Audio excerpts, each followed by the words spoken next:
Oke, masih di Bukan Pat. Masih semangat. Mana suara? Ini pemirsa di rumah Mamun Studi pasti penasaran sekali. Ini tema kita pada malam tema yang pas dan unik, menarik. Memang harus punya tema-tema yang berwarna. Ini sangat menarik sekali. Betul. Nah, penasaran? Kita lanjut lagi obrolan kita.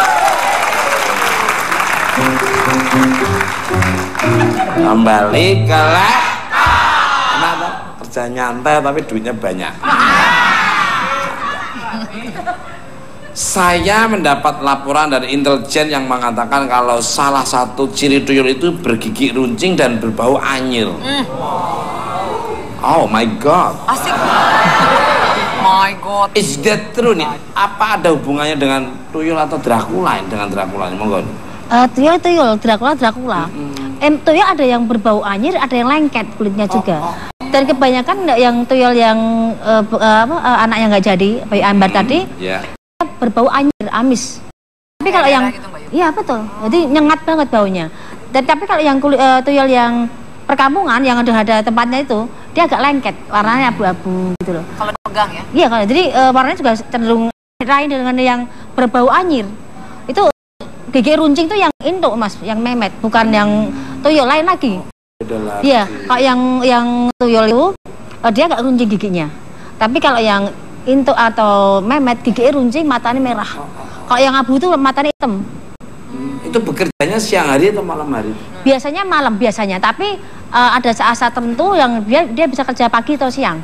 Seperti malam Selasa Kliwon, malam Jumat Kliwon sama Jumat Pahing, dia bisa kerjakan pagi sampai malam. Gitu. Tapi aktivitas biasa dikerjakan pada malam hari di waktu orang istirahat. Bisa beranak pinak nggak dia? Bisa. Dan dia senangnya di mana? Kalau di rumah itu pohon seneng nggak dia? Karena sering, tuyul kan kadang di pohon memang kebanyakan. Di pohon sama di tepi danau itu dia seperti di tempat-tempat pasar setan itu ada kan di daerah Gunung Merapi, terus yang di Gunung Lawu, Sumbing itu saya pernah beberapa kali ke sana. Itu tuyul itu diperjualbelikan. Jadi jangan kaget kayak lapangan gini tapi itu pasar setan. Tapi banyak penjual-penjual situ gitu. Tuyulnya diikat atau dilepas gitu? Dilepas ya, tapi memang udah ada tempat-tempatnya sendiri yang untuk jual beli. Biasanya kriteria pembeli itu milih tuyul tuh yang seperti apa, Mbak? Ada pawangnya, di situ ada pawangnya. Iya, pawang juru kuncinya, dia mintanya apa, terus dicocokkan. Ada yang minta ke tempat tertentu yang emang itu lokasi tuyul, tapi ada juga pasar setan yang mau nyari anak gendruwo. Tuyul pun ada. Kuntilanak sama gentong itu apa? Lain. Saya sendiri pernah ada mas dipeluk dicium gendruwo itu pernah atau kecil. Wah, sukses lah ya. Udah Nabila ini. Saya kepo deh. Opo kepo?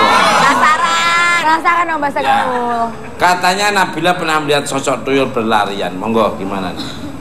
Aku sih nggak ngeliat, tapi kayak sempet kayak denger anak kecil lagi lari-larian gitu loh. Di halaman belakang rumahku, di dapur gitu. Terus? Tapi tetangga aku kan anak indigo gitu ya. Dia emang kayak pas main ke rumahku kayak sempat lihat anak kecil gitu. Sering lihat anak kecil tiap main ke rumahku tuh gitu. Nah, lihat. Balik.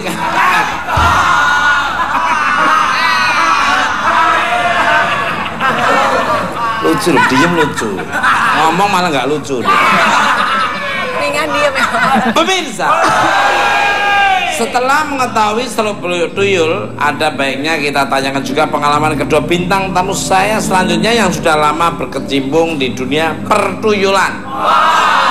Dunia pertuyulan. Kita sambut Andri dan Ki Mangon.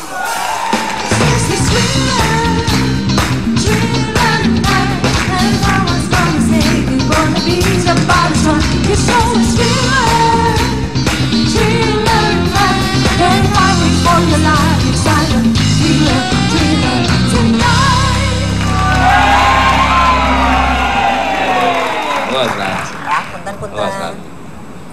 Tepuk tangan untuk semuanya.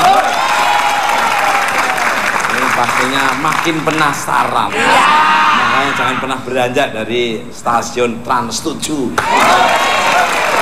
Station. Stasiun menggambir. Station. Kembali ke Selamat malam untuk Mas Andri dan Ki Mangun. Welcome di Bukan Empat Mata. Malam juga. Terima kasih. Thank you for coming to Not For Us. Asik. I am very good. I am happy you're in coming to Not For Us. Itu Mas Andri. For Mas Andri. Di East Pop and Lake.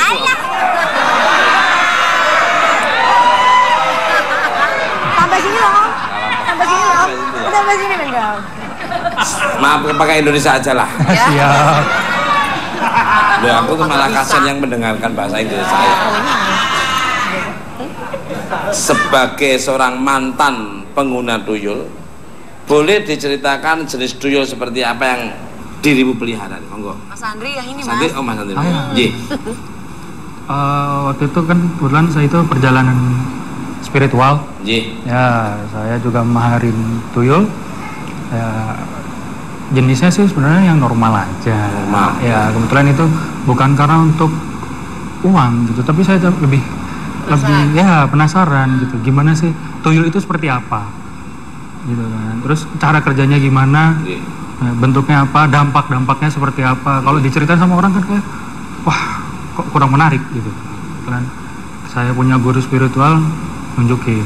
Udah datengin aja langsung ke kuncennya. Langsung, oh ya boleh, why not? Ada berapa yang pernah dipelihara? Alhamdulillah baru satu. Hah? Baru satu. Cewek, cowok? Ya nggak jelas lah. Boleh? Ya cowok lah.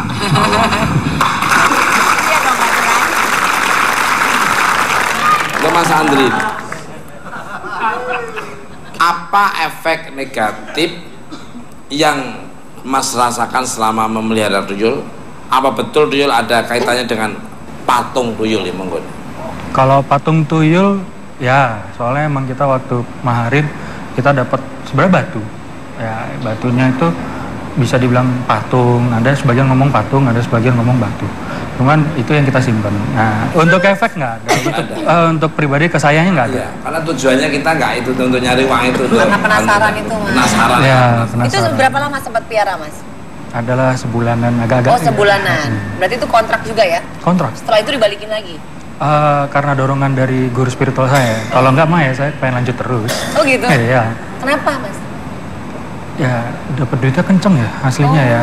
Cuman dengan cara yang di luar logika bisa mendapatkan duit yang benar-benar wah. Oh, cuma penasaran doang. Iya. Kalau efek negatifnya apa? Nggak ada tadi katanya, Mas. Efek negatif ke diri saya sih nggak ada. Cuman untuk yang membantu ngerawatnya mungkin ya. Apa misalnya? Apa, Mas?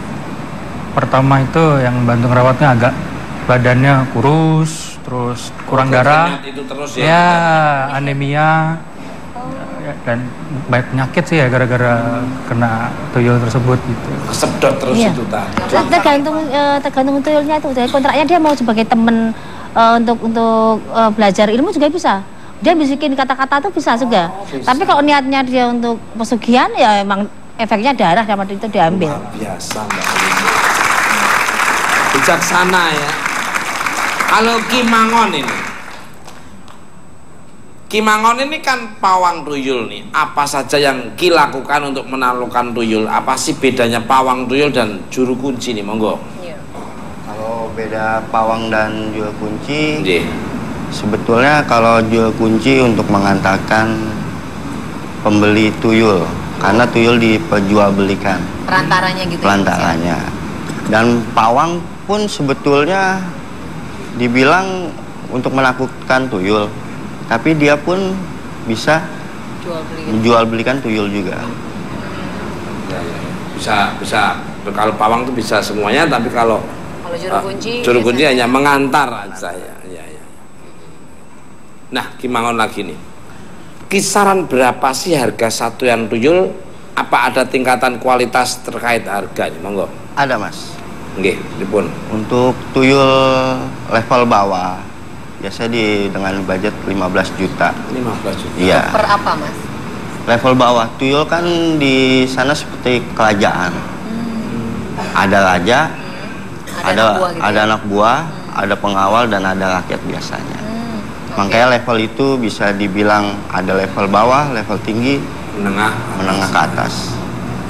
Yang paling bawah 15, yang paling menengah 15 bisa sekitaran 50, 60, yang tinggi yang tinggi bisa 100-an. Kalau Mas Andre lagi nih, apa sih yang kemudian membuat dirimu merasa kapok memelihara tuyul? Apa karena tuyulnya nggak mau atau memang kontraknya udah habis nih, Monggo? Kalau pribadi kontrakan belum habis, cuman pertama berantakan. Jujur itu rumah berantakan sama sekali. Gitu. Berantakan gimana maksudnya, Mas? Oh ya, baju kemana-mana, terus perabotan jatuh di mana-mana. Gitu. Iya. Soalnya ibaratnya kita kayak melihara anak kecil, Iya. gitu kan. Jadi, Iya, terus baunya, wah itu baunya bener-bener, gitu. Saya nggak kuat. Iya. Selain berantakan, Dan tadi baunya? baunya ya. Yang ketiga sih kesian ya, Kesian Ketiga kesian kesiannya tuyulnya atau sama yang ngerawat. Gitu. Maksudnya kan bukan saya yang disusuin, tapi orang lain, gitu kan. Jadi waktu itu juga kesian, saya konsultasi dengan guru spiritual, dia bilang udahlah stop, ngapain, gitu kan. Ya udah, akhirnya saya stop. Yang penting kan rasa penasaran saya tuh udah hilang, gitu kan. bentuknya yang asli itu seperti apa? Oh ya, Mas Andre wah, punya. punya saya sih segini ya. Iya. Terus botak juga, rambutnya, terus matanya ada garisnya. Ada namanya nggak, Mas? Jangan deh, nggak boleh. Mata tetap dua kayak orang gitu, hidung. Ya sama kayak Mas Tukul lah.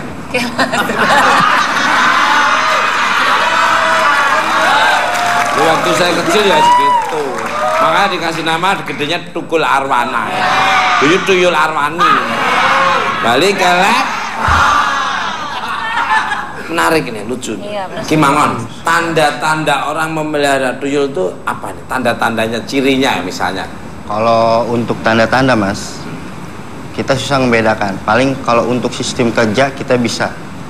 Gimana tuh, Ki? Cara kerjanya dia biasa bekerja dari jam 4 sore sampai jam 12 malam. 4 sore. Ya. Dan orang yang membawa tuyul seperti menggendong anak bayi. Bisa ditaruh di belakang, biasa kita bawa-bawa. Dan dia menjaga di depan rumah. Dan tuyulnya yang masuk. Kalau Mbak Yu mungkin versinya beda. Tanda orang memelihara tuyul, rumahnya itu ada patungnya, atau rumahnya warnanya apa, atau gentengnya ada apanya. Kalau tuyul itu suka warna oranye tuyul itu. Jadi kalau kamarnya dia minta kan kamar oranye. Tuyul itu. Dia warna oranye itu di mata dia sangat menarik gitu loh. Dan dia seperti anak sih manja. Minta digendong, minta disusuin, Ya, benar, ya. minta di kamar sendiri, mainan full seperti Nggak ada permintaan ciri dia. lain, ada kelintingan atau ada Enggak ada, apa? biasanya baunya rumah itu tetap lain. Oh. Baunya rumah yang mungkin yang udah tahu biasa, rumah yang punya apa tuyul atau punya pesugihan apa, tetap lain. Ya, ya. Baunya dari bentuknya dari semua kesannya kotor. Kesannya mau susu kayak apapun tetap kesannya kotor. Ini ya.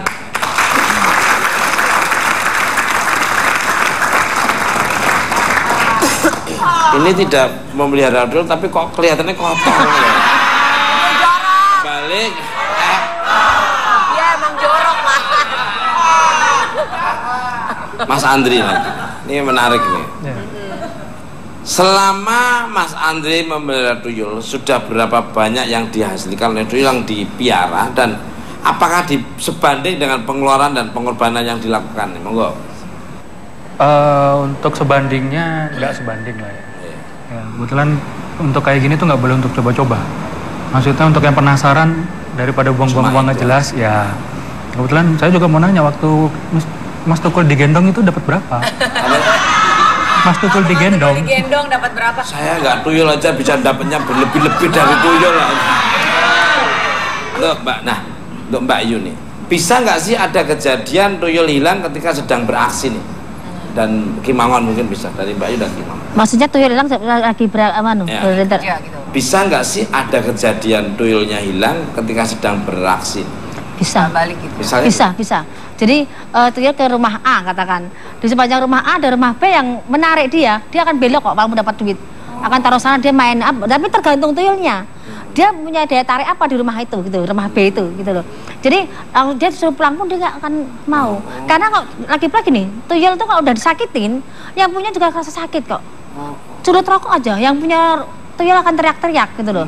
Jadi dia katakan nyamannya di mana ya terserah tuyulnya. Dia bisa belok kemanapun. Disuruh pulang pun kalau dia nggak nyaman. Dan uang nggak akan ngalir, dia tetap berhenti. Jadi disuruh pulang pun dia akan pulang ke tempat asal mulanya. Itu berarti ada trouble di tempat rumah yang pemiliknya tadi.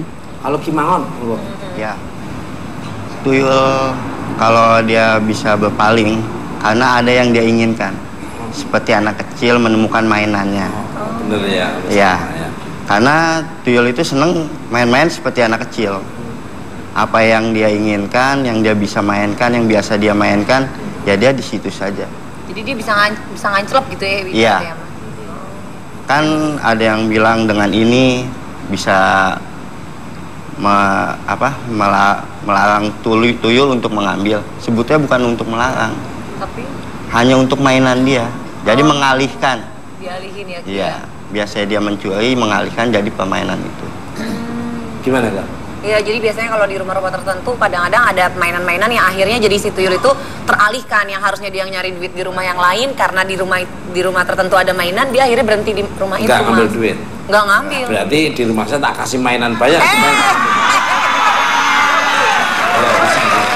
Kembali ke lab untuk Mas Andri dan Kimangon ya. Apa benar pesugihan tuyul itu juga erat kaitannya dengan tumbal? Monggo Mas Andri dulu. Mas Andri suaranya agak lebih Ya, kecil. kalau misalnya dibilang untuk tumbal ya, soalnya kenapa? Ada satu sisi orang yang disakitin. Gitu. Tumbal tuh nggak mesti mati kan? Ya. Bikin sakit orang itu udah mulai Betul, kata betul. tumbal. Gitu. Ya. Nah, itu kalau dibilang termasuk tumbal ya ini satu tumbal gitu kan. Ya. Betul. Kalau dari Kimangon, Ya, kalau dari saya, kalau saya udah memberi, itu yang tanggung jawab semuanya si pemilik tuyul itu, bukan dari, bukan dari saya. tapi tetap dampaknya Dampaknya banyak ada, negatifnya daripada positifnya mas. Untuk Mbak Yu nih, saya seringkali melihat manusia dirasuki berbagai makhluk halus, tapi saya tidak pernah melihat ada orang kerasukan tuyul nih. Can you tell me why? Apa karena tuyul ini tidak tega merasuki manusia nih? Monggo Mbak. Ini tuyul itu punya daya magnet medan di badannya sama dengan manusia tuh nyatu gitu loh. Dia nggak akan bisa nembus karena dia sama-sama lembut. Walaupun dia berbentuk makhluk halus atau jin, dia nggak bisa masuk ke manusia karena ada bagian tertentu manusia yang bisa nyerap tuyul itu tanpa masuk pun dia bisa ngikutin terus. Seperti seraknya anak kecil gitu loh. Iya, iya. Kalau lembut setan lain itu kan dia kasar zatnya, dia kasar, dia bisa masukin dan berbenturan dengan manusia. Itu jadi jarang yang namanya tuyul masuk ke manusia karena sama-sama halus tadi. Tapi kalau anak kecil yang meninggal bisa masukin ke manusia. Wah. Kembali ke Kimangon nih. Salah satu kerjaan Tuyul. Kimangon kan membuat perjanjian dengan tuyul. Perjanjian macam apa kalau boleh dijelaskan, dan kenapa harus ada perjanjian? Emang tuyul suka ingkar janji atau monggo? Tuyul sama manusia. Karena ada perjanjian mas, karena tuyul pun sering lalai dengan tugasnya dia. Nah, ini ada tuyul bener ini kayaknya. Drummer mas, drummer. Oh tidur. Gak aib, gak kamu kalau tanggal tua petingkah. Ini Kimangon lagi Ya. Bentar, maaf ini ada Ya, tuyul dia yang mau minum jatuh. Seperti anak kecil mas. Ji, Ya, dia sering ingkar janji kalau yang sedang ditugaskan. Kalau dia mendapatkan sesuatu mainan yang dia ingin mainkan, dia akan ingkar. Makanya dia bikin perjanjian supaya dia nurut dengan pemilik tuyul. Dan setiap habis kerja, dia bisa untuk mendapatkan upahnya dia. ya itu nyedot itu tadi Iya. ya. Luar biasa ini. Vega katanya punya barang-barang anti tuyul, boleh ditunjukin ke pemirsa dan jelaskan satu persatu mungkin? Oh iya ada mas, di sini ya? Itu? Ya, mungkin. Ini. Ya, ini. Oh. Nah, ini, Mas. Oh, ya. Sini mas, masuk aja, nggak masuk TV biar keluargamu ikut bangga kamu masuk TV. Nah, lo masuk TV itu nggak sembarangan. Iklannya 1 menit aja bisa triliunan. Nih mas Tuku, sini mas. Sini. Nah Mbak Yu boleh juga kali. Benda-benda anti Ya, boleh tuyul. maju nggak apa-apa. Mbak Kimangon Yu juga dan boleh. Kimangon serta Mas Andri. Jadi, Mbak Mas- Nabila sini. Gak apa biar tahu Ini konon katanya mas. aromanya merindingi. Dinding apa? Ini katanya kaca. Jadi katanya konon katanya kalau tuyul mau beraksi terus tiba-tiba dia nemu kaca, dia itu seperti kayak orang yang pengen lihat artis gitu, dia penasaran pengen lihat dirinya ya. Bener ya? Karena tuyul itu seperti gini, penasaran dengan wajah dia sendiri. Dia nggak tahu ini siapa, padahal dia sendiri takut dianya. Dia bakal mencari itu.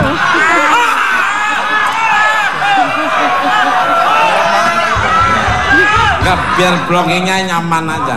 Bohong, hilangin bau. Coba ngaca Mas. Nah ini kaca, bener ya Ki ya? Bener ya. Nah, Mas ada lagi nih Mas, ini yang kedua. Nah, nih kepiting ya, yuyu ya. Itu yuyu. Yuyu bukan kepiting. Yuyu. Oh beda piting sama yuyu beda ya? Yang di sawah. Lebih kecil tuh. Oh beda yang di sawah. Ini berarti ini kepiting nih. Yang kecil tuh. Kepiting, kalau itu ini kan kepiting. kepiting. Lain ini dimasak gitu. Seafood enak ini. Berarti yang lebih kecil dari Yang ini lebih ya Ki? kecil dari Ya. Oke. Kenapa dia? Nah ini kenapa? Kenapa? Nah ini mainan dia.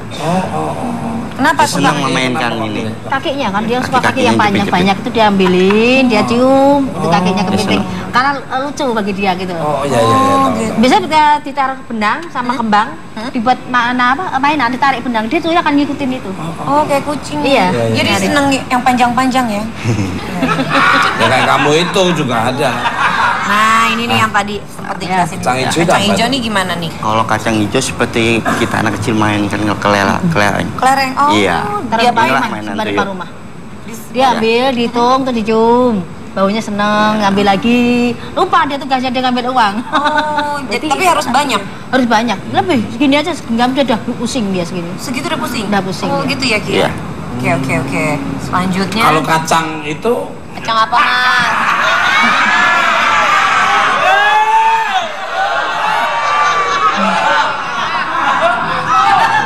Nah ini botol kaca, kenapa nih?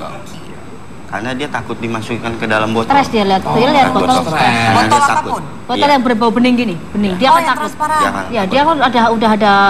berarti di rumah saya harus ada botol-botol kayak Takut gini ya. dia. Emang lu suka jualin botol bekas Mas? Oh gini nih ya. Iya takut. Yang putih biasanya. Harus yang transparan. Yang bening ya, dia akan takut. Ukurannya bebas ya? Bebas ukuran nggak masalah. Oke, terima kasih keluarga. Mungkin ada yang mau ditanyakan Nabila maupun pemirsa. Kita masih akan mengupas seluk-beluk kiprah tuyul di alam nyata. Jangan kemana-mana, tetap di Mas. Sama love, susah sekali